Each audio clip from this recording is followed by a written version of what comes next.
xildhibaan Cabdiqaadir Jaamac Xamed oo ka mid ah mudanayaasha golaha wakiilada Somaliland oo maanta qayb ka mid ah warbaahinta ku hadlay xarunta baarlamaanka Somaliland ayaa ka soo horjeestay xildhibaan sheegay in aan loo baahnayn safaaradda Turkiga ee Somaliland taasoo ku saabsan inay ka gaabisay arrimihii qadiyadda iyo ictiraaf raadinta Somaliland xildhibaanku arrimahaasi ka hadlayna waxaa hadaladiisa ka mid ahaa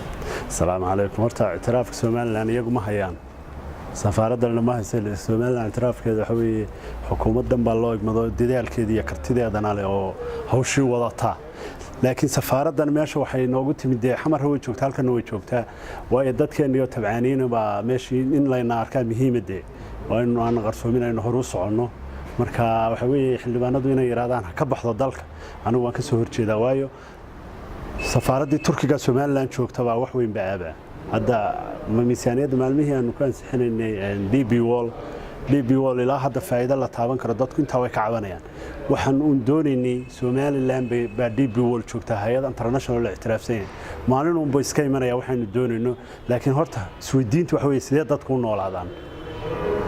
ictiraafkeenu meel buu kaga maqan yahay dhaqaalihii wax walba marka dadkii noloshoodii in la kaba fiican marka hore intaan ictiraaf la isla gaarin oo dhalinyaradii wixii aan dalka ka tahriibin oo noloshii stable u socoto alxamdulillah maanta noloshu waa stable waa kulli duruufo way jiraan meel walba duruufna way nagu xeeran yihiin laakiin Soomaaliya oo dhan maanta Hargeysa wada joogta cidina ma kala laha laakiin ma rabno madaxweynayaasha xagga jooga inay cadaadis meeshii laakiin waxa la rabaa dadka noolaadeen wixii kalena muddo